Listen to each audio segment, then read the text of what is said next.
Good morning. My name is Mel Clark. I'm the CEO and president of the Clean Tech Alliance, and I'm thrilled to welcome you to this year's Energy Leadership Summit, presented jointly by the Clean Tech Alliance and Northwest Environmental Business Council. This is our third year of jointly presenting this event, and we're delighted you can join us today. I want to thank our title sponsors, Seattle City Light, and all our sponsors for making this event possible. Be sure to visit their booths in the exhibit hall for opportunities to learn more about the work they're doing in the clean tech sector and for chances to network. We have a great lineup of speakers and demos today, focusing on 3 tracks: business, policy, and innovation. I'm looking forward to a very informative day with lots of chances to network with fellow attendees. Without further ado, I want to turn it over to Greg Mint, who will introduce our keynote speaker. Take it away, Greg. Great. Thank you, Mel. Looking forward to working with you. This is our first time to work together, and we've been collaborating here virtually since you began with the Clean Tech Alliance. But regardless, I'm looking forward to a great event and many more of these to come for sure. Kicking off today's summit is Mark DeVere-White. He is the Senior Vice President, Global Customer and Market Experience with Itron. Mike will not be taking questions today. However, if you do have questions, certainly visit Itron's sponsor page and their information. There are some contact names. Certainly reach out to him that way, and perhaps staff will get back to you as well. But let me give a brief overview and summary of his experience, which is quite robust, and then we'll get right into his presentation this morning. With nearly 30 years experience, Mark has dedicated his career to working with utility and Fortune 1000 customers.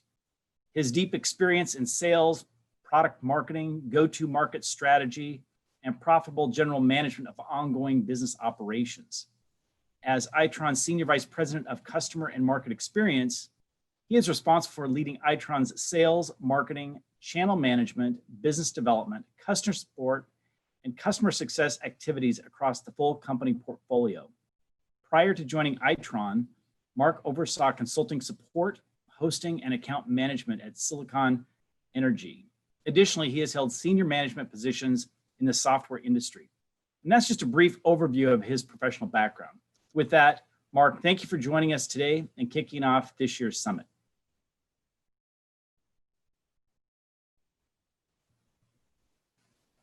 Thank you for the introduction, Greg. It's great to be here with the members and affiliates of the Clean Tech Alliance and the Northwest Environmental Business Council.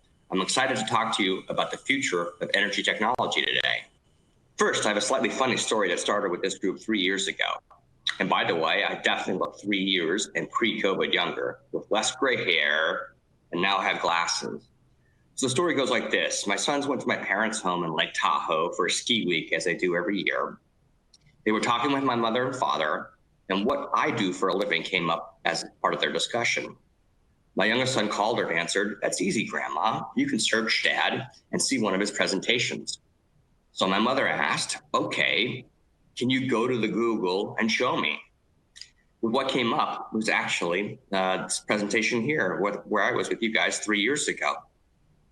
So after watching about 45 minutes of the presentation and then the follow-on Q&A, my mother was convinced that what I do and what Itron does is sell electricity. She talks about it boastfully to friends and sometimes to strangers. It doesn't matter if the conversation is about power, PV, EV, it always comes back to that her son Mark sells and does that stuff. So as many of you know, I don't work at a company that sells electricity, but I do work for a company that is the leader in management of energy, water, and the industrial Internet of Things. At Itron, we enable utilities and smart cities to safely, securely, and reliably deliver critical infrastructure solutions to communities around the world. We have 8,000 customers in over 100 countries. Today, we have over 200 million communication modules deployed. 65 million of these are actually managed by us as a service. We've made really quick velocity in the streetlights and smart city sector. We have over 3 million streetlights deployed and under management in North America, Europe, and Asia. There are 7,000 proud members of our Itron team across the globe. And we have 250 ecosystem partners, and we'll talk more about that later. As far as scale or size of the company, we did $2.5 billion in revenue in 2019. Since our inception, we've been focused on making the most of energy and water resources, on helping utilities, and more recently cities, become smarter, more efficient, and more effective. Our industry has changed a lot in the last 40 years, and our customers may face more challenges today than before. But excitingly, they also have more opportunities and options than ever before. Let's talk a little bit about some of the dynamic forces impacting our industry, the environment, and society. The world is evolving very rapidly, bringing with it energy and water management challenges for communities all around the globe. I wanted to talk about three primary themes here. The first is infrastructure. IT is aging. Grid security has become paramount. Clean energy and storage need to be integrated into an antiquated system, and electric vehicles are growing by leaps and bounds. This is both the residential car you and I drive, as well as large fleets, so cities, buses, commercial, Amazon, etc., delivery, UPS. For the utilities and us, one of our big challenges is these assets continue to age. They are increasingly costly to replace, and the very nature of the energy grid is changing. Yesterday's infrastructure is not plug and play to integrate with wind, solar, battery storage, and microgrids. Alongside these distributed energy resources, technology is making a significant impact in how energy and water are delivered, managed, and understood the world over. The cost of technology continues to decline, Moore's Law, and technology is becoming increasingly interconnected through the Internet of Things. As we in technology become more and more connected, the value of it increases as well. Cisco actually estimates that will be 500 billion devices connected to the Internet of Things by 2030. But connected technology with greater and greater smarts also generates exponentially more data than we've ever seen before. According to Domo, 1.7 megabytes of data will be created every second for every person on Earth by 2025, totaling 2.5 quintillion bytes of data each day. This presents utilities in cities and our broader industry with a new challenge in how to manage, interpret, and utilize this massive amount of data. Then we have the environment. Extreme weather incidents are increasing. Resource sustainability and scarcity is key. Safety and prevention needs are paramount. New and needed GHG neutral energy generation sources continue to accelerate coming online. Clearly, environmental concerns are top of mind for us all. And regardless of your perspective on climate change, one thing is certain, things are not like they used to be. Water scarcity is a growing concern. The UN estimates that over 2 billion people live in countries experiencing high water stress. And the Water Project estimates that 783 million people don't have access to clean, safe drinking water, underscoring the importance that every drop counts. According to a report from the Intergovernmental Panel on Climate Change, it will take over $3 trillion a year to be invested in order to address climate change. Clean tech and the work that you all do will play a critical role in addressing these challenges and ensuring a sustainable future. The third theme here we have is social and education. As my mother would say, the Google, or what we know as the internet, and on-demand applications have really enhanced customer experience to the point where everyone expects it, even from their energy and their energy service providers. Real information in real time, tracking, sensing, and the ability to do instant commerce. Urbanization and populations are increasing. And as I mentioned before, the Internet of Things is generating a ton of data. Populations continue to rise. The UN estimates the global population will reach 9.7 billion by 2050. As a point of reference, today we're at 7.3 billion. As the population increases, people are moving to cities in record numbers. By 2050, 2/3 of the world's population will live in urban areas. At the same time, consumer expectations are evolving rapidly alongside the technology. When one can request a ride from Uber or Lyft from that supercomputer in your pocket, our iPhones, and know exactly when it will arrive and show up at your doorstep, the acceptance of getting a bill once a month from a utility with very little information is stark and empty by contrast. In addition to helping utilities addressing rising consumer expectations, at Itron, we're also investing in education and educating the next generation on issues impacting energy and water through a STEM-focused educational initiative. We've had the pleasure of partnering with the University of Texas at Austin, and we've also been working with Discovery Education on virtual field trips. You can learn more about this at smartenergyeducation.com. And then we have COVID. Who would have expected that? Even with our best plans and aspirations, COVID really impacted our industry and our lives. While it's still a bit early to say what the full impact will be on the energy sector, it's certainly clear that technology will continue to play an important role in helping utilities and cities to adapt to evolving situations. Since the beginning of the pandemic, we've been working alongside our customers to ensure their continued success during this challenging time. To gauge how they were adapting to the new normal, and I know we all hope it's not normal for long, Itron surveyed our utility advisory board to learn about what lessons they at the utility had learned as they adapt to COVID-19. I wanted to share with you 4 of our key findings. First is utilities across North America reacted incredibly swiftly. Contingency plans and new procedures and policies to ensure safety of employees and the communities were enacted incredibly quickly. Employees who could work from home transitioned to that model, in some cases just overnight. Field crews stopped visiting and contacting customers and businesses. The second trend is the industry is used to working under pressure in harsh conditions and ensuring that safety is absolute top priority. Time and again, natural disasters have proven the importance and criticality of the work the industry does. COVID-19 was no exception here.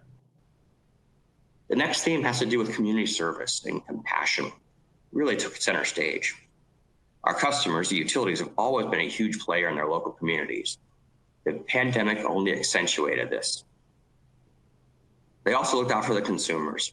Service disconnects or for non-payment were stopped or postponed on communities where large swaths of the workforce were either out of work or sequestered to home. Contributions to community assistance programs skyrocketed. So their work with local blood banks, food banks were encouraged by the utility, and employee volunteerism went up through the roof. Obviously, I always asked their employees to make sure that they did things that they were comfortable with and safe. The fourth theme here is really about communication and how critical it is. Leadership teams needed to discuss and act business continuity plans quickly. They had to do this with a workforce that was largely at home, but how do you keep them engaged and in sync? Policies and procedures need to be conveyed clearly and consistently, and there were so many changes. And just as important as communication with their employees, they had to communicate with their communities. They needed to make them understand what they were doing and that they understood critical electricity, gas, and water services had to remain prioritized. Looking forward, leadership teams are determining how to develop and leverage these lessons learned. They're weighing the plus and minuses of remote and at-home workforces. They're also looking at how do they deal with their real estate assets, as well as how do they create a work environment that is safe for all their employees. And when there is an outbreak or somebody does get sick, that they're able to quarantine appropriately. So now let's look at the future. It's clear that the future of energy will surely be shaped by this pandemic, along with industry dynamics around infrastructure, the environment, as well as the educational and social items we talked about. So where do we go from here? What does the future of energy and water look like? Over the next couple of slides, I wanted to share with you the predictions that we at Itron have made and that we're forming our business around. We will continue to see natural disasters, and they will continue to increase. Since 1970, the number of disasters worldwide has quadrupled to around 400 a year. This year's Atlantic hurricane season had hit another record. There were so many hurricanes that they ran out of names and had to go to the Greek alphabet. 2020 has already tied 2005 for the most active hurricanes in history, and we still have another 25 days to go. Meanwhile, wildfires have devastated multiple continents from Australia to North America. Australia saw its worst fire season on record, and in the West Coast, we had over 5 million acres burned in California, Oregon, and Washington. For utilities and cities, safety and security remain top priorities. We are helping utilities better prepare for, respond, and recover from these natural disasters. With smarter technologies, delivered by Itron and others, utilities will be able to predict potential issues before the forecasted disaster arrives. They'll enable greater grid awareness to understand the state of the distribution system in real time. They'll be able to spot and fix issues quickly before they create unsafe conditions for their employees, as well as unsafe conditions for their communities. They'll also reduce the need for truck rolls post-storm. One of the things that's amazing when you work with utilities is they actually spend a lot of time driving around trying to find the problems. With smarter technology, we're able to pinpoint the areas so that the teams get there right on time. I wanted to give you a couple examples. Our customer Entergy had 3 hurricanes impact its territory this year, including Hurricane Laura, which was the worst or strongest storm since 1856 to hit Louisiana. Customer outage reached more than 1,600,000 people. Our AMI technology gave the utility greater visibility into their network to restore the customers faster. And likewise in Centerpoint, which is in Houston area, they had Hurricane Harvey, which actually hit landfall 5 different times. Using our smart grid technology and our distribution automation technology, Centerpoint was able to recover and reconnect power very quickly. They estimate that they saved over 45 million outage minutes for its customer, which was just massive. Our next theme is about the proliferation of EVs, or electronic vehicles. EVs are poised to greatly impact the grid. Electric vehicles are set to make up more than half of the passenger car sales by 2040. By 2022, there will be over 500 different EV models just for customers. Last year, it was a record-breaking year for global EV sales at 2.1 million. Bloomberg New Energy Finance predicts that 56% of light commercial vehicles and 31% of medium commercial vehicles will be electric by 2040. And on the bus system, electric buses will be 70% electric in the same time frame. Now, the proliferation of electric vehicles will be an immense impact to the grid.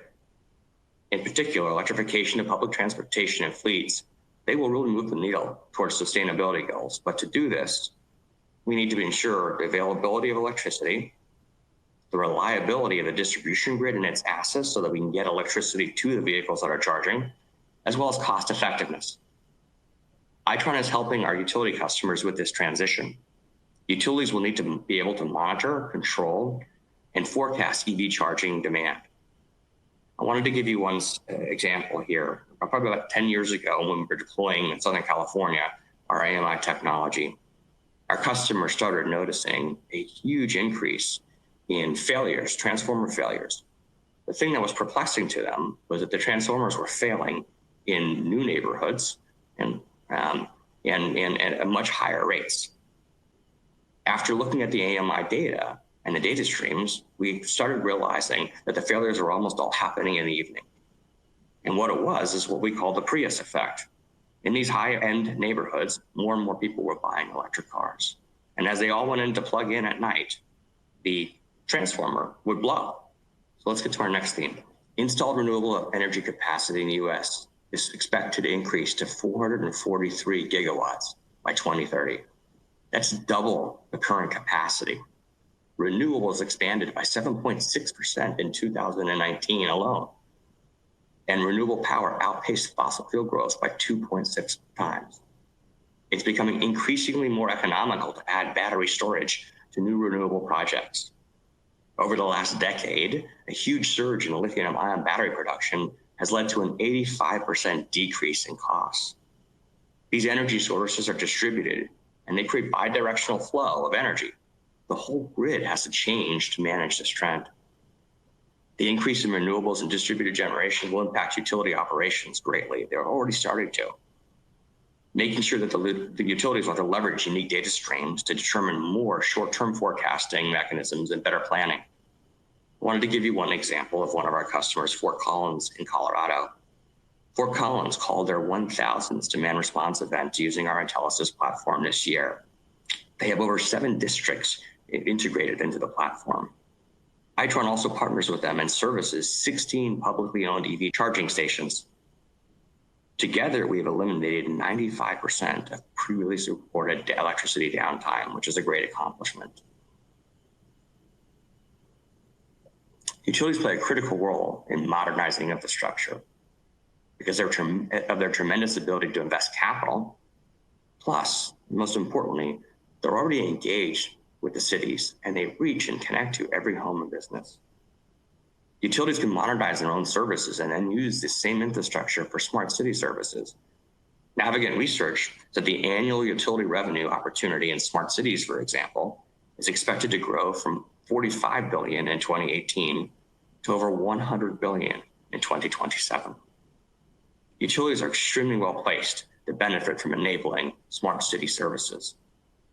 Let me give you an example. One of our flagship customers, CPS Energy in San Antonio, deployed our network across their electric and gas infrastructure for AMI and distributed automation.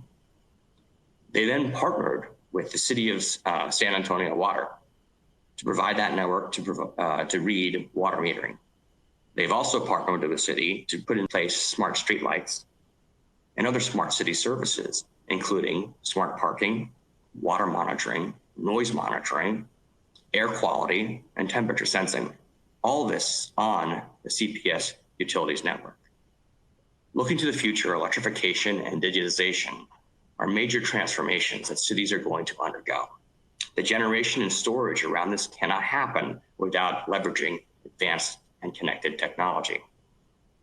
Also, the scarcity of water and the vulnerability of that infrastructure is a real concern. Cities and utilities can play an important role in water distribution, not only with leak detection, but quality measurement, pollutants. In some parts of the globe, the water supply chain or water distribution system is viewed as a national security threat. Equity of service and equity of access is also top of mind for our cities. Utilities play a big role in this. They're very comfortable because they've always offered equal service and equal access to all of their customers. Let's talk about our last trend, distributed intelligence. In the 1990s, utilities had virtually no visibility to the lower end of the distribution grid. When you fast forward to today, some utilities remain largely blind on a real-time basis to conditions within the network and have minimal ability to manage rapidly changing conditions, specifically at the edge. Distributed intelligence is a game changer here. Distributed intelligence delivers the right information in the right place at the right time. In some instances, computing at the edge is the best place for analysis and action to happen, while in other areas, it's a combination of the edge intelligence and the back office. Great use cases at the edge are active demand response and excess energy usage identification. With this said, system-wide analytics like forecasting, reliability reporting, and grid connectivity with a combination of edge and back office management is the right solution.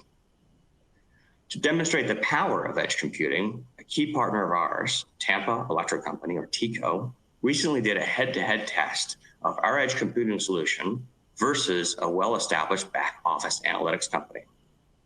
For this analysis, they populated multiple meters with grid-oriented applications and then introduced faults into a sample of the population. They did this for theft, broken neutral, and high impedance faults. When the results were tabulated, the distributed intelligence solution identified 100% of all the faults, with no false positives, which is fantastic. On the flip side, the standard back office application identified only 30% of the theft faults and was not able to identify any of the broken neutral or the high impedance faults. Now, through our partner ecosystem, we also enable third-party DI applications to connect to the network. Think of it like the iPhone App Store for energy and smart cities.